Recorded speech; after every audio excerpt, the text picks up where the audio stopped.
Imaginez-vous debout, dans une pièce silencieuse, entouré de mots qui ne seront jamais prononcés. Et pourtant, quelque chose de palpable flotte dans l'air. Quelque chose d'indéniable, de vivant. Un homme vous regarde et ressent une attirance qu'il lui est impossible d'expliquer par la raison. Ce n'est pas simplement du désir, ni une habitude, ni même ce qu'il appelle l'amour. C'est quelque chose de plus ancien, un langage souterrain qui plonge ses racines dans l'inconscient. Il ressent avec vous un lien qui refuse de se laisser nommer, et cette incapacité le trouble profondément. Dans le vocabulaire jungien, il ne s'agit pas d'un hasard. C'est la psyché qui se découvre à travers l'autre. Lorsqu'un homme rencontre une femme qui éveille en lui quelque chose d'enfoui, c'est l'inconscient qui réagit en premier. Bien avant que la logique n'intervienne, avant que l'ego ne fabrique ses justifications, avant que la peur n'habille le doute de mots, le monde intérieur se met en mouvement. Vous devenez un miroir non pas de ce qu'il est, mais de ce qu'il n'a pas encore intégré. Et c'est précisément pour cette raison que ce lien paraît si énigmatique. Il contourne entièrement la conscience. Une telle femme ne court pas après la résonance, elle la porte en elle. Sa seule présence éveille en lui l'anima, cet archétype féminin intérieur qui gouverne les émotions, l'intuition, la vulnérabilité et le sens. Lorsqu'un homme n'a pas encore accompli son travail intérieur, lorsqu'il ne s'est pas confronté à son ombre, cette activation peut l'enivrer autant qu'elle l'effraie. Il ne parvient pas à expliquer pourquoi votre silence parle plus fort que les attentions des autres, ni pourquoi vos limites suscitent en lui à la fois de l'admiration et de l'anxiété. La psyché résiste à ce qu'elle ne peut pas maîtriser. Vu de l'extérieur, ce lien peut sembler presque imperceptible. Il n'y a peut-être aucune déclaration théâtrale, aucun grand geste, et pourtant quelque chose se transforme en profondeur. Il pense à vous dans des instants inattendus. Ses pensées reviennent sur des conversations longtemps après qu'elles se sont terminées. Un sentiment d'inachèvement s'installe, comme si l'âme avait reconnu une porte qu'elle n'était jamais prête à ouvrir. Ce n'est pas de l'obsession, c'est une confrontation. Vous n'êtes pas la cause, vous êtes le catalyseur. Peut-être le ressentez-vous aussi. Une attraction qui s'éprouve avec sérénité plutôt qu'avec désespoir. Une certitude qui n'a besoin d'aucune confirmation. C'est précisément là que la force féminine se manifeste en silence. La femme qui comprend cette dynamique ne se hâte pas de clarifier le lien. Elle ne cherche pas à le définir pour lui, ni à apaiser sa confusion. Elle laisse la tension exister, car c'est dans la tension que commence la transformation. La philosophie stoïcienne reflète cette vérité. Marc Aurèle écrivait sur la discipline de la perception, cette capacité d'observer sans devenir l'esclave de ses réactions. La femme qui possède un sens authentique de sa valeur incarne naturellement cette discipline. Elle ne cède pas aux attentes. Elle demeure équilibrée, entière, détachée du résultat. Cette stabilité intérieure devient précisément ce qui approfondit le conflit intérieur de l'homme. Il perçoit son indépendance non comme un rejet, mais comme une invitation à s'élever. Pourtant, l'ombre ne capitule pas facilement. Pour celui qui n'est pas habitué à la profondeur émotionnelle, ce lien peut déclencher l'évitement. Il peut se retirer, ruminer, se disperser dans des distractions. Non pas parce que le lien est faible, mais parce qu'il est assez puissant pour menacer les mécanismes de défense de l'ego. L'ego préfère le familier à la vérité. Il s'accroche au rôle, au schéma et aux récits qui maintiennent la souffrance à distance. Vous perturbez cet équilibre simplement en étant authentique. C'est là que beaucoup de femmes comprennent mal leur rôle. Elles interprètent sa confusion comme un manque d'intérêt. Elles lisent son silence comme de l'indifférence. Mais l'inconscient ne fonctionne pas selon des calendriers. Ce qui a été activé ne peut être annulé. La graine est plantée. Qu'il choisisse de grandir à partir de là, c'est sa responsabilité, non la vôtre. Vous n'êtes pas là pour le guérir. Écrivez le mot « miroir » en commentaire si vous avez déjà ressenti ce lien mystérieux. Jung l'a dit clairement, l'individuation est un voyage solitaire. Vous êtes ici pour incarner votre propre plénitude, et ce faisant, vous révélez le contraste entre la profondeur et la distraction, entre la présence et le jeu. Ce contraste est ce qu'il ressent sans pouvoir le formuler. Il dépasse les mots parce qu'il leur est antérieur. Chez la femme qui comprend cela, il existe une qualité calme mais affirmée. Elle ne manipule pas, ne dissimule pas, ne fabrique pas de mystère. Elle reste simplement fidèle à elle-même. Son ouverture émotionnelle est à la mesure de ses exigences. Sa disponibilité est fondée sur le discernement. Cet équilibre déconcerte ceux qui ont pris l'habitude du chaos déguisé en passion. Si vous avez jamais senti qu'un homme éprouvait plus qu'il ne voulait l'admettre, faites confiance à cette intuition, mais ne courez pas après la confirmation. La psyché se révèle avec le temps, souvent à travers les comportements plutôt que les aveux. Votre mission n'est pas de le déchiffrer, mais de demeurer fidèle à votre propre évolution. Car les liens les plus puissants ne sont pas destinés à vous absorber. Ils sont destinés à vous éveiller. Tant que le lien demeure au niveau du subconscient, des processus subtils commencent à se mettre en œuvre dans le monde intérieur. L'homme peut chercher à revenir à d'anciens schémas comportementaux, à des relations prévisibles, à des échanges émotionnels rassurants. Pourtant, ces expériences lui semblent désormais étrangement vides. Non pas parce qu'elles sont fondamentalement mauvaises, mais parce que la psyché a goûté à quelque chose de plus authentique. Une fois que l'inconscient a reconnu la profondeur, la surface devient difficile à supporter. C'est là que l'agitation commence. Jung remarquait que ce qui reste inconscient ne disparaît pas. Il revient sous forme de destin. La tension non résolue qu'il ressent en votre présence ne tient pas seulement à la dimension romantique, elle est liée au sens. Vous êtes devenu un symbole, une représentation archétypique d'un chemin non parcouru, d'une version de lui-même qui demande à être intégrée. Qu'il en soit conscient ou non importe peu. La psyché ne demande pas la permission. Vous pouvez remarquer dans son comportement des contradictions apparentes. Des moments d'intensité succèdent à des retraits. La curiosité coexiste avec la réserve. La chaleur est interrompue par la distance. Ces oscillations ne sont pas de la manipulation. Elles témoignent d'un conflit intérieur. L'ego aspire à la sécurité et l'âme aspire à la vérité. Lorsque ces deux forces s'affrontent, la contradiction émerge. Et c'est là que beaucoup de femmes perdent pied, en prenant sa lutte comme une évaluation de leur propre valeur. Mais la femme dotée d'une clarté psychologique profonde ne prend pas pour elle ce qui appartient au combat intérieur d'autrui. Elle comprend que l'attirance à ce niveau n'est pas un compliment, c'est une responsabilité. En premier lieu, envers elle-même. Elle comprend qu'être l'objet d'une projection n'est pas la même chose qu'être véritablement vue. La projection de l'anima peut être enivrante, mais ce n'est pas de l'intimité. L'intimité ne commence que lorsque la projection se dissout et que l'on doit regarder la réalité en face. Vous n'avez pas à devenir le réceptacle de ces désirs non mûris ou de ces blessures non guéries. Sénèque mettait en garde contre le fait de laisser d'autres occuper de l'espace dans votre esprit sans votre consentement. L'indépendance émotionnelle n'est pas de la froideur, c'est de la perspicacité. Lorsque vous restez ancré, lorsque vous ne vous laissez pas saturer émotionnellement, vous permettez à la dynamique de révéler sa vérité. Soit il fait consciemment un pas en avant, soit le lien s'effondre sous le poids de l'évitement. Et c'est là que réside le paradoxe. Votre détachement renforce l'impact. Lorsque vous n'exigez pas la clarté devient inévitable. Lorsque vous ne cherchez pas à vous exprimer par la force, l'expression devient nécessaire. La psyché ne peut demeurer indéfiniment dans l'incertitude.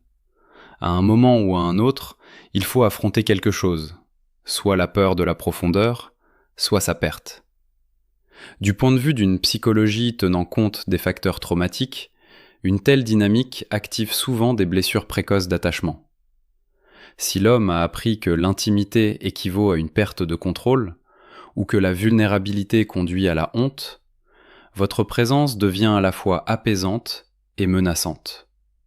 Vous représentez un champ émotionnel sécurisant, et les systèmes peu fiables réagissent à la sécurité avec méfiance. Non pas parce que la sécurité est indésirable, mais parce qu'elle est inhabituelle. Cependant, Vous n'avez pas à réduire votre présence pour satisfaire son système nerveux. La femme authentique ne renonce pas à son essence pour paraître plus agréable. Elle ne dilue pas sa clarté pour être choisie. Épictète enseignait que la liberté commence au moment où l'approbation extérieure perd son autorité. Lorsque vous incarnez cela, vous cessez de passer des auditions pour un rôle émotionnel. Vous existez, tout simplement. Vient un moment, silencieux, souvent imperceptible, où l'homme réalise que le lien ne s'affaiblit pas. Même la distance ne peut le rompre. Le temps ne l'atténue pas. La distraction est inefficace. C'est alors que l'inconscient commence à exercer une pression sur la conscience. Des rêves peuvent surgir, des souvenirs remontent à la surface, un sentiment de nostalgie sans objet apparaît. La psyché insiste pour que la situation soit résolue. Mais la résolution du conflit ne signifie pas toujours l'union. Parfois, cela signifie une reconnaissance.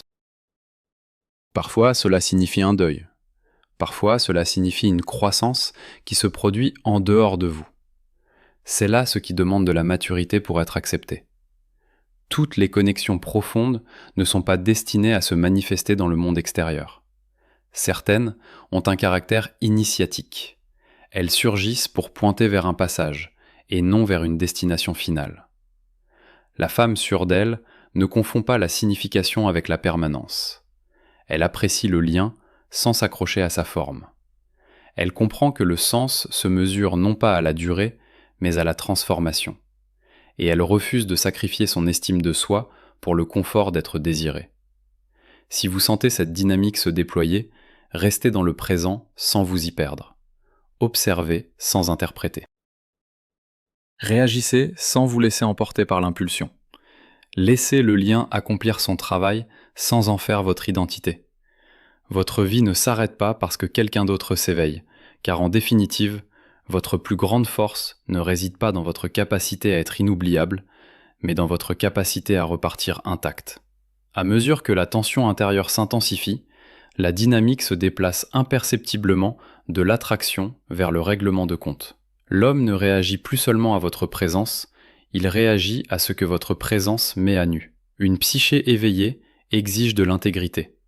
Elle pose des questions que l'ego préférerait éviter. Qui suis-je lorsque personne ne regarde ? Qu'ai-je évité en restant dans ma zone de confort ? Quelle partie de moi aspire à la profondeur ? Vous pouvez remarquer que son regard change. Moins démonstratif, plus chercheur, comme s'il tentait de trouver quelque chose de familier, mais sans nom. C'est l'anima qui ne se contente plus de la fantasme. La projection commence à se fissurer, et lorsqu'elle se dissout, la vérité la remplace, souvent maladroite, souvent troublante. C'est là que beaucoup de liens se brisent, non pas parce qu'ils étaient faux, mais parce qu'ils étaient réels. La femme qui comprend la dynamique archétypique ne se presse pas de remplir le silence qui s'installe. Le silence n'est pas une absence, c'est un processus d'intégration. Elle laisse un espace pour que le sens se cristallise. Ce faisant, elle résiste à l'impulsion culturelle de surcommuniquer, de clarifier prématurément, de soulager l'inconfort. Elle comprend que la clarté née sous pression est fragile. La clarté née de la perspicacité est durable. Le stoïcisme offre à nouveau un miroir. Marc Aurèle écrivait que l'âme se colore de la teinte de ses pensées. La femme qui maintient une discipline intérieure ne laisse pas l'incertitude empoisonner sa perception d'elle-même. Elle n'interprète pas ce processus comme un reflet de son attrait. Elle sait que l'attraction enracinée dans l'inconscient n'a jamais à voir avec l'apparence ou l'habileté. Elle est liée à la résonance. Et la résonance ne peut être imposée de force. À ce stade, l'homme peut tenter de définir le lien de l'extérieur, de le réduire à des étiquettes qui lui semblent acceptables. Amitié, timing, circonstance, distance. Ce sont des mécanismes de défense, non des vérités. La psyché cherche à se contenir lorsqu'elle a peur de s'étendre. Pourtant, la contention ne peut pas retenir ce qui doit se transformer. Finalement, les anciens récits s'effondrent sous leur propre poids. Dans l'intervalle, vous poursuivez votre propre individuation. C'est absolument essentiel. Jung soulignait que l'individuation est le processus de devenir ce que l'on est vraiment, et non ce dont les autres ont besoin. Vous ne freinez pas votre propre croissance en attendant que quelqu'un d'autre vous rattrape.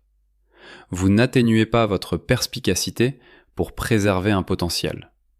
Vous avancez, enracinez, incarnez, guidé par vous-même. Cette avancée n'est pas un abandon de soi, c'est une harmonie. Écrivez le mot quote 1 en commentaire si vous choisissez votre autonomie intérieure. Et voici une vérité discrète. Rien n'accélère davantage la prise de conscience d'un homme que d'observer une femme qui n'a pas besoin de lui pour se sentir complète.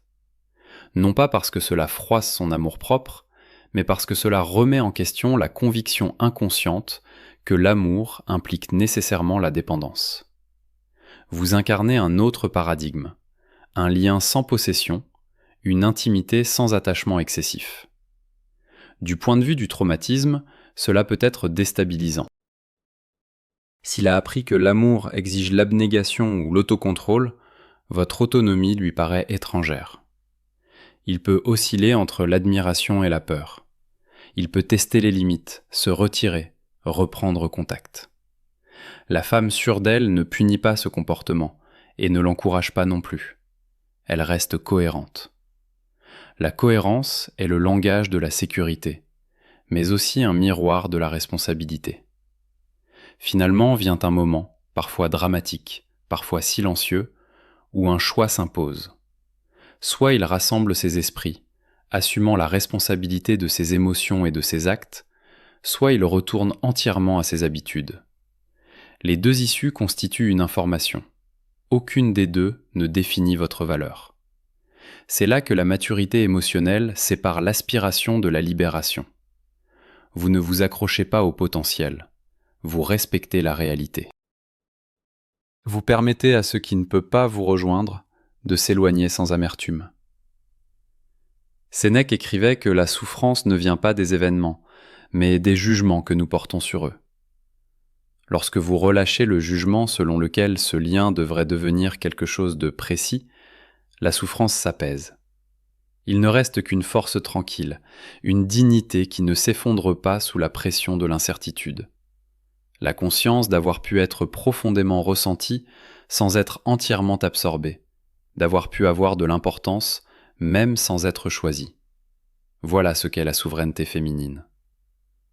Et lorsque le lien atteint son but, que ce soit par l'union, la distance ou la compréhension silencieuse, vous ne vous diminuez pas, vous vous élargissez, vous ne perdez rien, vous vous rappelez qui vous êtes.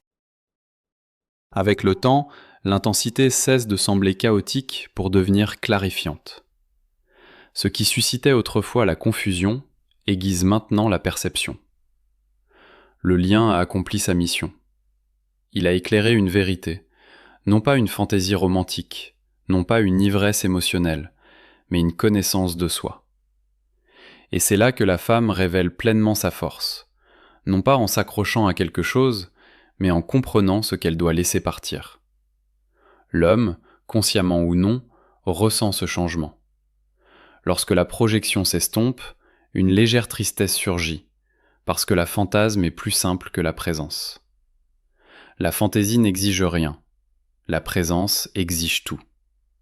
Vous rencontrez maintenant, lui demanderait de se présenter devant lui-même dépouillé de ses justifications, de ses schémas et de ses scénarios hérités. Beaucoup d'hommes s'arrêtent ici, non par malveillance, mais par peur. La peur de perdre l'ancien moi avant que le nouveau ne prenne forme. Jung décrivait cela comme un espace liminal, un seuil entre ce que l'on était et ce que l'on doit devenir. C'est une transition inconfortable. L'ego résiste à la dissolution. L'ombre résiste à la révélation. Et pourtant, la transformation ne se négocie pas.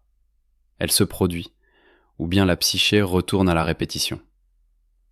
Vous observez cela sans attachement, mais sans indifférence non plus. Avec clarté, vous ne percevez plus ces hésitations comme un mystère. Vous les voyez pour ce qu'elles sont, un carrefour.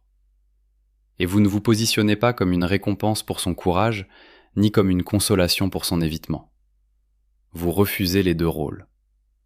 Ce refus n'est pas une punition, c'est le respect de soi. À ce stade, l'archétype féminin cesse d'être muse ou miroir. Elle devient une initiatrice, non par les mots, mais par l'incarnation. Elle incarne une vie pleine, orientée, intérieurement riche. Son énergie n'est plus destinée à l'ambiguïté. Elle est ouverte, mais non sujette à la confusion. Cette frontière n'est pas rigide, elle est nette. La philosophie stoïcienne renforce cette position. Épictète enseignait que certaines choses dépendent de nous, d'autres non. Sa disposition, ses capacités, son moment ne sont pas en votre pouvoir. Votre tâche est plus simple et bien plus difficile à la fois. Restez fidèle à vos valeurs, quel que soit le résultat. C'est cet alignement qui est la source de votre paix. Écrivez le mot « paix » en commentaire si vous êtes prête à poursuivre votre transformation personnelle. Vient souvent un moment où l'homme sent que la dynamique a changé. Il peut éprouver une perte qu'il ne sait pas nommer.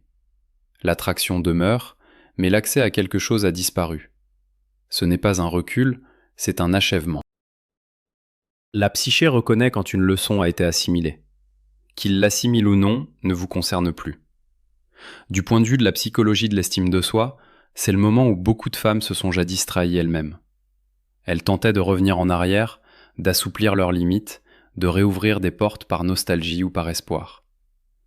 Mais la femme qui a accompli son travail intérieur comprend la différence entre l'amour et la nostalgie. La nostalgie cherche une résolution. L'amour honore la vérité. Vous n'avez pas besoin d'une clôture au sens traditionnel. La clôture est un concept égocentrique. L'âme a besoin de plénitude, non d'explication. Et la plénitude naît lorsque vos actions correspondent à votre connaissance de vous-même. Vous avancez sans rancœur, sans trahison de soi, sans romantiser ce qui n'aurait pu vous combler pleinement. Ce n'est pas du cynisme, c'est de la maturité. C'est comprendre que tous les liens ne sont pas destinés à être entretenus. Certains doivent être compris et relâchés. Le deuil qui accompagne cette libération n'est pas une faiblesse, c'est un témoignage de la profondeur. Mais le deuil ne signifie pas une régression, il signifie une intégration. Au fil de l'avancée, quelque chose de remarquable se produit. Le système nerveux s'apaise, l'envie d'analyser disparaît, votre énergie revient à vous. La créativité, l'intuition et la présence s'élargissent. Vous n'attendez plus d'être choisi, parce que vous vous êtes choisi vous-même. Ce choix résonne dans chacune de vos interactions futures. Et s'il revient un jour, transformé ou non, vous l'accueillerez en égal, et non comme un point d'interrogation. Aucune précipitation, aucune fantaisie, aucun déséquilibre. Seulement la réalité.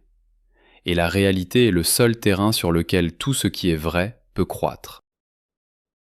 Car la femme qui comprend la vocation des relations ne se définit plus par qui reste et qui part.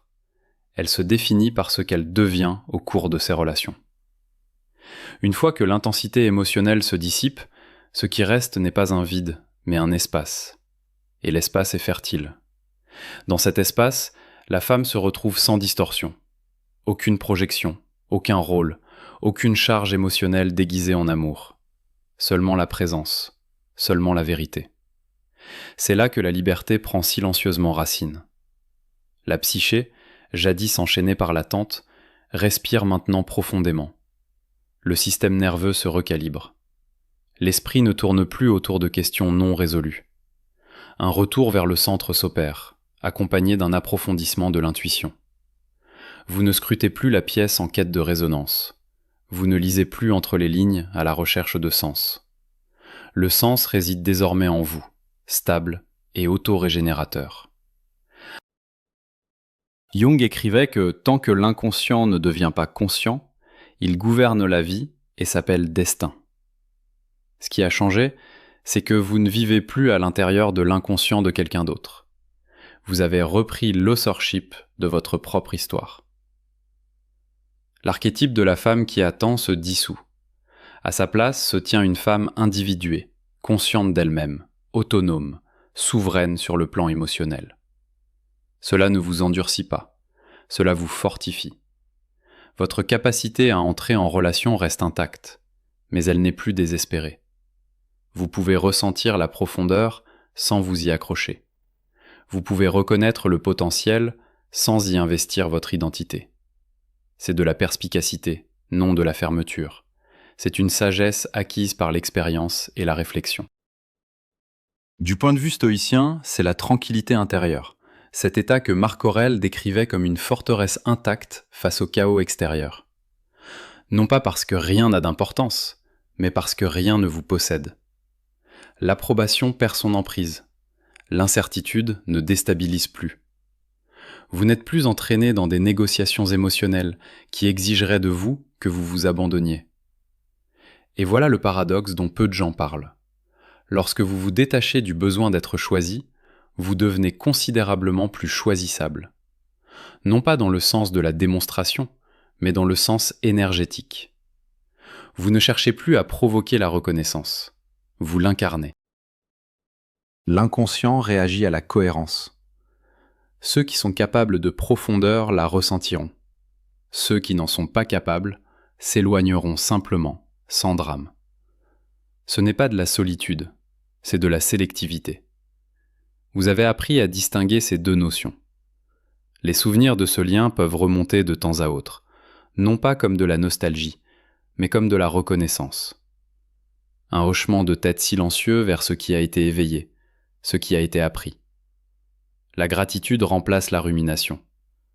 Vous ne vous demandez plus pourquoi les choses se sont passées ainsi. Vous comprenez qu'elles n'auraient pas pu se passer autrement, sans trahir la vérité. Dans la psychologie tenant compte du vécu traumatique, c'est ce qu'on appelle l'intégration, ce moment où l'expérience cesse d'être répétée et est mémorisée sans conséquences négatives. Votre corps ne se contracte plus, votre cœur ne se serre plus. La leçon est assimilée. Vous la portez comme une révélation, non comme une blessure. Et alors quelque chose de subtil mais de profond émerge. Une joie sans attachement. Vous commencez à éprouver du plaisir, de la curiosité et du lien sans peur latente. Vous faites confiance à votre capacité à partir. Vous faites confiance à votre discernement. Vous faites confiance à votre timing. Cette confiance est attirante parce qu'elle repose sur la réalité et non sur la fantasme. Si l'amour revient, il n'aura pas besoin de vous déstabiliser pour paraître réel. Il ne viendra pas à travers la confusion ou l'incohérence. Il vous rejoindra dans la clarté, dans la présence mutuelle, dans la responsabilité partagée. Et s'il ne vient pas, votre vie demeurera pleine, orientée, porteuse de sens. Vous n'attendez pas devant la porte des possibilités. Vous construisez une demeure en vous-même. Cette renaissance n'est pas dramatique ni bruyante, mais elle est irréversible. Vous avez franchi le seuil. Les anciens schémas ne peuvent plus vous asservir. Vous les avez démasqués. Une fois démasqués, ils perdent leur pouvoir. Ce qui semblait autrefois être un lien mystérieux a révélé son véritable dessein. Non pas vous attacher à quelqu'un d'autre, mais vous ramener à vous-même. Entière, enracinée, inaccessible à tout ce qui vous demanderait de vous rétrécir. La femme qui connaît sa valeur ne court pas après quelqu'un, elle choisit elle-même. Écrivez le mot « valeur » en commentaire si vous avez pleinement pris conscience de votre force.